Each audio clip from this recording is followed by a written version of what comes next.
अगर आपको लगता है कि अल्लाह की एनआरसी में अभी तक जो 25 लोगों की नागरिकता समाप्त इजराइल ने की है और बाकी लोगों की नागरिकता के ऊपर जो इजरायली बम लटक रहे हैं उनकी कार्रवाई इसी प्रकार से जारी रहे, तो इस वीडियो को पूरा देखें और इस वीडियो को सबके साथ में शेयर अवश्य करें।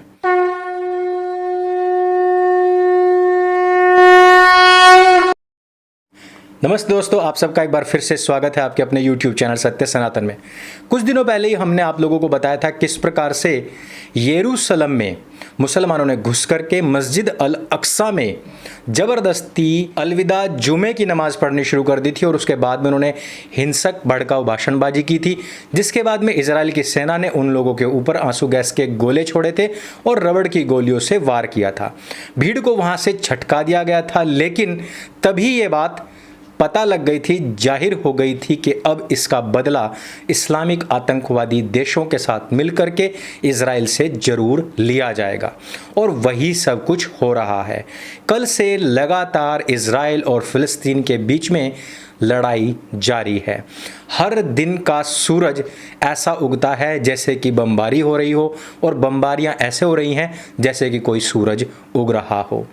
वहाँ एक तरफ अक्रॉस द बॉर्डर फायरिंग चल रही है, इजराइल के मासूम लोगों के ऊपर बम वर्षा करके इस्लामिक आतंकवादी संगठन हमास अपने आप को बड़ा ही तुर्रम खान समझ रहा है। वहाँ की लड़ाई को वहाँ छोड़कर अगर हम भारत में पहुँचे तो यहाँ पर सोशल मीडिया पर फेक नैरेटिव, फेक वीडियोस फैला करके भारतवर्ष को फिलिस्तीन का सपोर्ट करने के लिए कहा जा रहा है। इस पूरी की पूरी लड़ाई की शुरुआत की सुवरा भास्कर ने। मैं पहले भी काफ़ी बार सोचता था कि मैं सुवरा भास्कर को सुवरा भास्कर क्यों कहता हूँ, लेकिन इस बात की सच्चाई मुझे आज पता लग ही गई। सुवरा हमेशा अपनी उंगली वहाँ जरूर घुसाती है जहाँ पर कोई भी राष्ट्रवादी या फिर देशभक्त लोग किसी आतंकवाद से लड़ रहे हों, और यहाँ पर भी इसने आतंकवादी संगठन हमास का साथ देते हुए इजराइल को आतंकवादी देश तक बता दिया। ये वही एहसान फरामोश लोग हैं जिन लोगों ने अभी तक किसी से भी ये सवाल नहीं पूछा कि आज तक फिलिस्तीन ने इस कोविड काल में भारत की क्या सहायता की है। एक तरफ इजराइल अभी तक एक भाई की तरह कंधे से कंधा मिलाकर के भारत के साथ में खड़ा रहा। उसने हर संभव प्रयास किया कि भारत को वो हर तरीके की सपोर्ट दे सके, छोटी से छोटी और बड़ी से बड़ी, बिल्कुल ठीक इसी तरीके से जिस प्रकार से कोई परिवार का सदस्य करता है। दूसरी तरफ हम फिलिस्तीन की क्या बात करें, हमास की क्या बात करें, ये वो शक्तियां हैं जो भारत में लगातार अस्थिरता का माहौल बनाने के लिए यहाँ पर आतंकवादियों को भेजती रही है। पाकिस्तान और टर्की के साथ मिलकर के हमास बड़े लेवल पर भारत में अस्थिरता का माहौल पैदा करने के सारे प्रयास कर चुका है और आगे भी वो इन प्रयासों में लगा हुआ है और उसके इन प्रयासों में साथ दे रहे हैं भारत के मुसलमान। इस बात में कोई दो राय नहीं है कि भारतीय हो, एशियाई हो या फिर पूरे विश्व के मुसलमान कहीं पर भी क्यों ना रहते हों, उम्मत की चिंगारी इनके पिछवाड़े में हमेशा सुलगती रहती है। लेकिन इस चिंगारी को लेकर के जब भारत भर में आग लगाने का प्रयास करते हैं तब इनका मुंह तोड़ जवाब देना चाहिए।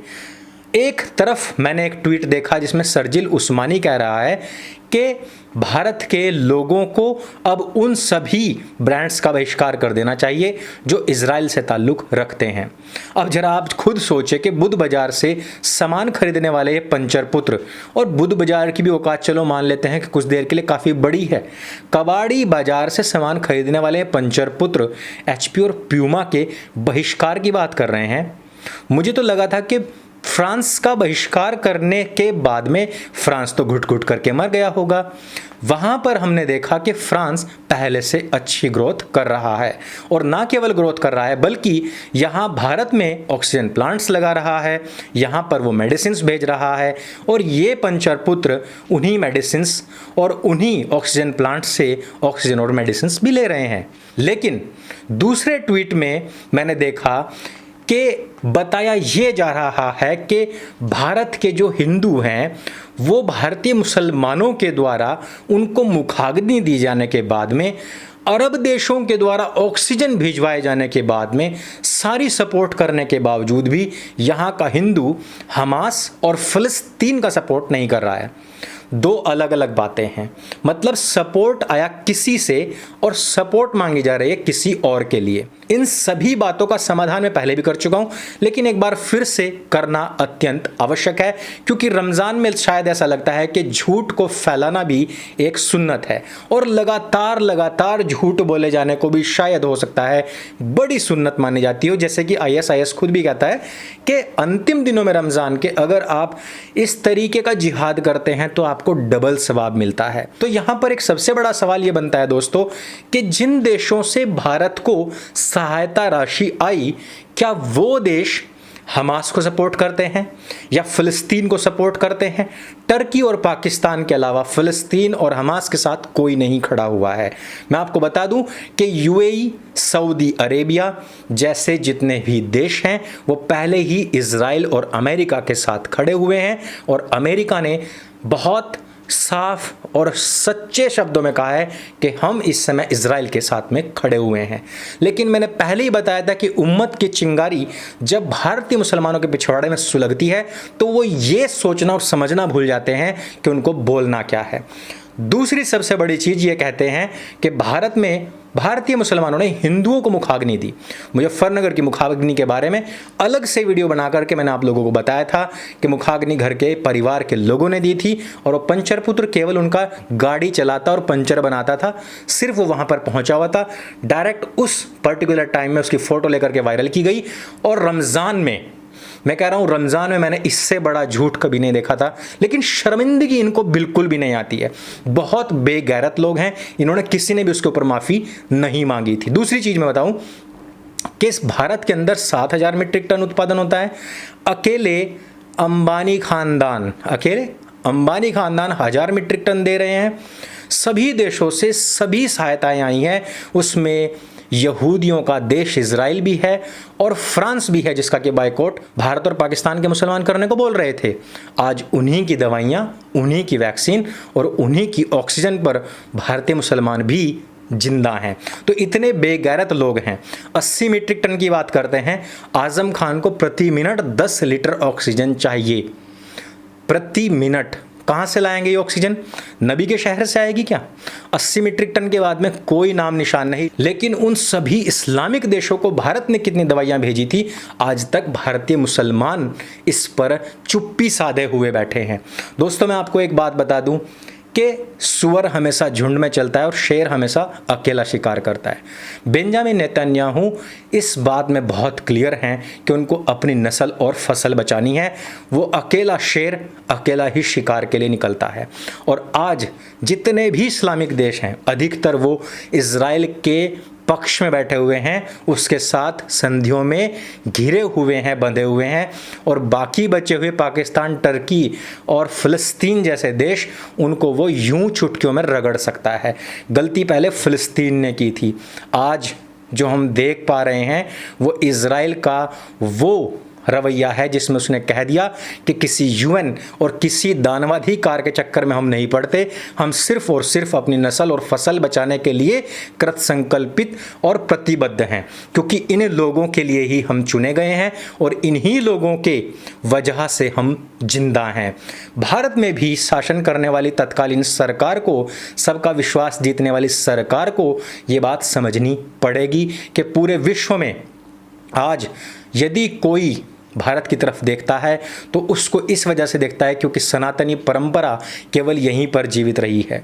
सबका विश्वास जीतने के चक्कर में कहीं ऐसा ना हो कि आप लोगों के हाथ से सनातन वैदिक धर्म पूरी तरीके से निकल जाए। यहूदियों से कुछ सीखिए, बेंजामिन नेतन्याहू से कुछ सीखिए, इजराइल से कुछ सीखिए कि उनकी सीमा के अंदर घुस कर के किसी ने घुसपैठ करने की जरूरत की तो उसका मुंह तोड़ जवाब दिया। उनके आम नागरिकों के ऊपर हमला करने की जरूरत की तो उसका मुंह तोड़ जवाब दिया। और अब UN के सामने ये तस्वीरें सब साफ होती जा रही हैं। जिस प्रकार से भारत में आपने देखा कि दिल्ली के दंगों के वक्त मस्जिदों में पत्थर जुटा करके बैठा गया था, वैसे ही आज इस्लामिक देशों में इजराइल पर हमला करने वाले संगठन मस्जिदों में किस प्रकार से पत्थर गोला बारूद जुटा करके बैठे हैं। ये कोई पवित्र स्थान नहीं बल्कि जिहाद के कैंटोनमेंट्स बन करके रह चुके हैं।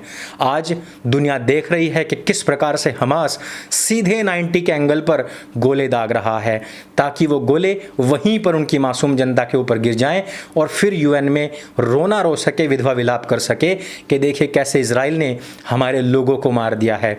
दोस्तों, ये सारे के सारे वीडियो क्लिप्स मैं नीचे पिन कमेंट में दे रहा हूं, वहां से आप टेलीग्राम ग्रुप पर जाकर के इन सभी स्क्रीनशॉट्स और वीडियोस को देख पाएंगे। लोगों के साथ में शेयर कीजिए क्योंकि प्रोपेगेंडा इस लेवल पर चलाया जा रहा है भारत के इस मित्र देश के खिलाफ कि आज भारत में इजराइल की छवि को खराब करने का प्रयास हो रहा है। इजराइल को हमारे बम गोला बारूद की आवश्यकता नहीं, हमारी सेना की आवश्यकता नहीं, सिर्फ मोरल सपोर्ट की आवश्यकता है। सोशल मीडिया पर सभी लोग I stand with Israel, India stand with Israel trend करा रहे हैं। इजराइल को ये नहीं महसूस होना चाहिए कि आज उसके साथ में उसका सबसे प्यारा दोस्त नहीं है। भारत हमेशा इजराइल के साथ था, है और रहेगा। भारत हमेशा आतंकवादी संगठनों से लड़ने वाले देशों के साथ में इसी मजबूती के साथ में खड़ा रहेगा और सुअरा भास्कर जैसे इन लिब्रांडू गैंग के दोगले लोगों के खिलाफ भी इसी प्रकार से अपनी कार्यवाहियां जारी रखेगा। इस वीडियो को सबके साथ में शेयर अवश्य करें। मेरे संग बोले सत्य सनातन वैदिक धर्म की जय। जय हिंद, वंदे मातरम।